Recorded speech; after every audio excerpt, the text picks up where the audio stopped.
حجاز اکرام السلام علیکم ورحمۃ اللہ وبرکاتہ۔ ابھی الحمدللہ ہم بدر سے مدینہ منورہ امید ہے کہ انشاءاللہ 1.5 سے 2 گھنٹے میں پہنچ جائیں گے۔ اب مدینہ منورہ جب ہم پہنچیں گے تو موقع کی مناسب دعائیں ہمیں وہاں جا کے مانگنی ہیں۔ حرم مدینہ میں داخل ہو تو یہ دعا مانگے کہ اے اللہ یہ حرم محترم ہے، اس کی برکت سے مجھے ہر حرام کام سے محفوظ فرما دے، اور مدینہ طیبہ کی نسبت سے دعا مانگے کہ اے اللہ مدینہ طیبہ میں مجھے حیات طیبہ عطا فرما دے۔ ایک چیز خاص ذہن میں رکھے کہ جب انسان کہیں کسی رشتہ دار کے یا کسی دوست احباب کے گھر جاتا ہے تو وہ کچھ نہ کچھ تحفہ لے کے جاتا ہے۔ اب جب ہم بارگاہ رسول میں حاضر ہونے والے ہیں تو ہمارے پاس بھی کوئی نہ کوئی تحفہ ایسا ہونا چاہیے جو ہم بارگاہ رسول صلی اللہ علیہ وسلم میں جا کے پیش کر دیں، اور ان گنہگار امتیوں کا تحفہ رسول اللہ صلی اللہ علیہ وسلم قبول فرما لیں۔ محبوب کی خدمت میں تحفے کا آسان طریقہ ہے کہ آپ درود شریف کثرت سے پڑھنا شروع کر دیں، قرآن مجید کی تلاوت کریں۔ ایک واقعے کے بارے میں امام شافعی رحمۃ اللہ علیہ لکھتے ہیں کہ ایک بار مکہ المکرمہ سے مدینہ منورہ جانے میں مجھے 16 دن لگے، اور ان 16 دنوں میں نے الحمدللہ 16 قرآن کریم مکمل کیے۔ جتنا بھی قرآن مجید پڑھے پھر یہاں آ کر اس کو نبی کریم صلی اللہ علیہ وسلم کی خدمت میں ہدیہ اور تحفہ بھیج دے۔ دنیا کا دستور ہے لوگ ہدیہ لے کر آتے ہیں، کسی دوست کے گھر یا رشتہ دار کے گھر جاتے ہیں، کوئی پھل لے جاتا ہے، کوئی پھول لے جاتا ہے، کوئی مٹھائی کا ڈبہ لے کر جاتا ہے، مختلف چیزیں لے جاتے ہیں۔ یہاں پر ہمارا تحفہ نبی صلی اللہ علیہ وسلم کی خدمت میں کثرت کے ساتھ درود شریف پڑھنا اور قرآن مجید کی کثرت کے ساتھ تلاوت ہے، جو ہم محبوب حقیقی صلی اللہ علیہ وسلم کی خدمت میں آ کر پیش کریں گے۔ اور سب سے بڑی چیز ہمیں اس چیز کا لحاظ رکھنا ہے کہ ہمیں بارگاہ رسول میں ادب کا بہت خیال رکھنا ہے۔ اب جب یہاں آ جائے تو ہم مدینہ طیبہ کی ہر چیز کا احترام اور ادب دل میں رکھیں۔ حضرت مولانا قاسم نانوتوی رحمۃ اللہ علیہ کے بارے میں آتا ہے کہ وہ بہت نازک طبع تھے۔ جب بیر علی پر پہنچے تو جوتے اتار دیے اور ننگے پاؤں چلنا شروع کر دیا۔ کسی نے کہا کہ حضرت سنگلاخ زمین ہے، پاؤں زخمی ہو جائیں گے۔ فرمایا کہ ہاں، قاسم کو یہ زیب نہیں دیتا کہ جس جگہ پر میرے آقا نے اپنے قدم مبارک لگائے ہوں میں قدم کے ان نشانات کو جوتوں کے ساتھ پامال کروں۔ میرے آقا کے نشان لگے ہیں، اور یہی حال امام مالک رحمۃ اللہ علیہ کا تھا۔ مدینہ طیبہ کے اندر سواری نہیں کیا کرتے تھے، حالانکہ گھوڑے بھی تھے، اونٹ بھی تھے۔ کہتے تھے کیا پتہ جس جگہ میری سواری کا قدم لگے وہاں میرے آقا کے قدم لگے ہیں، اس لیے مالک کو یہ زیب نہیں دیتا تو یہاں کی چیزوں کا اتنا لحاظ اور ادب کیا جائے۔ یہ آسمان کے نیچے ایسی ادب گاہ ہے جو عرش سے بھی نازک ہے، یہاں آ کر تو جنید اور بایزید کا بھی سانس رکتا ہے۔ اتنے ادب کی یہ جگہ ہے کہ بندہ سانس بھی آہستہ لے۔ اللہ رب العزت کے محبوب صلی اللہ علیہ وسلم کی جگہ ہے۔ آپ اندازہ لگائیے، اللہ قرآن میں فرماتا ہے یا ایھا الذین آمنوا لا ترفعوا اصواتکم فوق صوت النبی ولا تجهروا له بالقول كجهر بعضكم لبعض ان تحبط اعمالكم وانتم لا تشعرون۔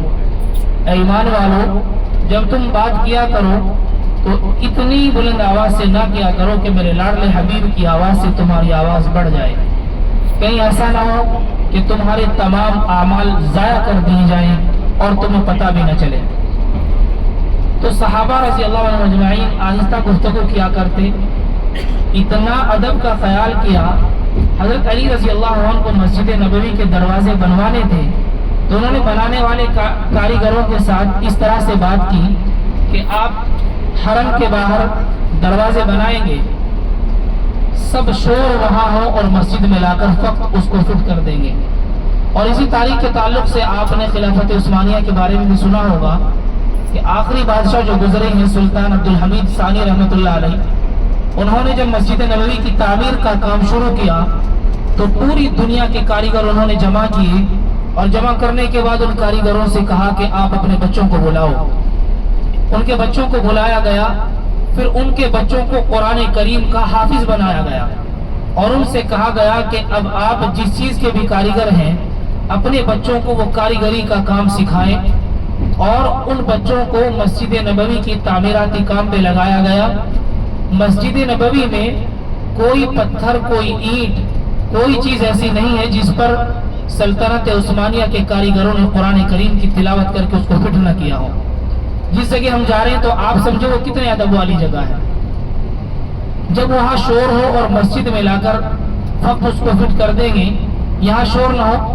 ام المؤمنین حضرت عائشہ صدیقہ اگر کوئی شور کرتا تو اس کو پیغام بھجواتی تھی، لا ترفعوا اصواتکم فوق صوت النبی، کہ اپنی آواز کو نبی صلی اللہ علیہ وسلم کی آواز سے اونچا نہ کرو. آج جہاں ہم حاضر ہیں یہ وہ جگہ ہے. تو بہرحال ہم یہاں جتنے شوق اور ذوق اور محبت کے ساتھ جائیں گے شرف قبولیت پائیں گے. اعتراض سے احتراز کریں. یاد رکھیں بعض انسان کی طبیعت میں بہت زیادہ اعتراض ہوتا ہے. وہ ہر چھوٹی چھوٹی چیز پر اعتراض کر دیتے ہیں. کسی چیز پر اعتراض نہیں کرنا، خاموشی اختیار کرنا.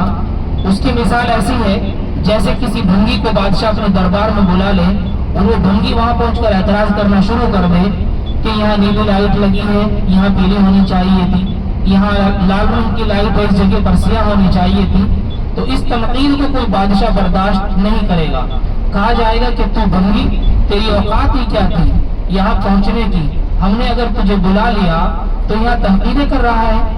اسی طرح اللہ رب العزت نے اپنی رحمت اور اپنے فضل و کرم سے ہمیں مدینے بلایا ہے اور ہم وہاں جا کر کسی بات پر اعتراض نہ کریں.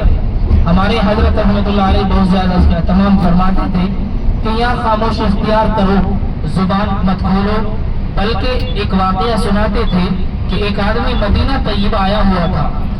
سبھی حجاج اس واقعے کو بہت دھیان سے سنے اور یہ بڑی سمجھنے والی بات ہے کہ ہمیں اس پہ عمل ضروری کرنا ہے. ایک آدمی مدینہ طیبہ آیا ہوا تھا. صبح صبح ناشتے کی چیزیں لینے دکان پر چلا گیا. بہت سی چیزیں دکاندار سے خرید لی. دکاندار نے کہا کہ بھائی دہی بھی لے لو. تو اس نے روانی میں بات کر دی، جیسے انسان مذاقاً کوئی لفظ کہہ دیتا ہے. اس بندے نے کہا کہ مدینے کی دہی تو کھٹی ہوتی ہے. رات کو خواب میں نبی کریم صلی اللہ علیہ وسلم کی زیارت نصیب ہوئی تو نبی صلی اللہ علیہ وسلم نے فرمایا کہ اچھا تم کہتے ہو کہ مدینے کی دہی کھٹی ہوتی ہے تو پھر یہاں سے نکل جاؤ. اب آنکھ کھلی تو بڑا گھبرایا. علماء سے پوچھا، ہر بندہ کہے کہ خواب اگر ایسا ہے تو تمہیں چلے جانا چاہیے، لیکن جی بھی نہیں چاہتا کہ رسول اللہ کا شہر چھوڑ دوں. اس کے ذہن میں خیال آیا کہ نبی صلی اللہ علیہ وسلم کے چچا حضرت امیر حمزہ آپ صلی اللہ علیہ وسلم کے دوست بھی تھے اور آپ کے چچا بھی تھے. میں ان کے مزار پر حاضر ہوتا ہوں. وہ احد پہاڑ کے دامن میں گیا. وہاں جا کر حضرت امیر حمزہ کی قبر پر ایصال ثواب پہنچایا، کچھ تلاوت کی، دعائیں مانگی. اس کی برکت سے نبی صلی اللہ علیہ وسلم راضی ہو جائیں گے. اس نے ایسا کیا. تو جب وہ وہاں پہنچا رات میں اپنے کمرے پر لوٹا اور وہ سویا تو اس کو خواب میں حضرت امیر حمزہ رضی اللہ تعالیٰ عنہ کی زیارت ہوئی.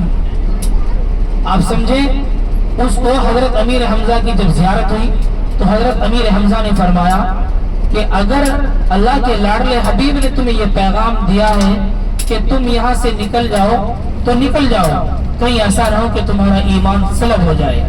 ہماری تو یہ عادت ہوتی ہے نا کہ وہاں کوئی چیز ایسی ہے، کوئی چیز ایسی ہے. اور ایک چیز کا ہمیں خاص خیال رکھنا ہے، اہل مدینہ ضیافت بہت کرتے ہیں، لوگوں کی خاطرداری بہت کرتے ہیں. اگر مدینے میں کوئی آپ کو کوئی چیز دے تو اس سے بالکل انکار نہ کرے. اگر آپ کو کوئی شرعی عذر ہے تو بات ایک الگ ہے. راستے میں جاتے ہوئے لوگ آپ کو کچھ دے تو بالکل عذر نہ کرے، جو چیز مل رہی ہے اسے لے لے. ایک محدث فرماتے ہیں کہ میں کئی دن سے مسجد نبوی میں مقیم تھا. مجھ پر فاقہ آ گیا. 2 دن مجھ پر بھوک کے گزر گئے. خیال آیا کہ میں تو نبی صلی اللہ علیہ وسلم کا مہمان ہوں تو میں کیوں نہ جا کر آقا کی خدمت میں ہی عرض کروں.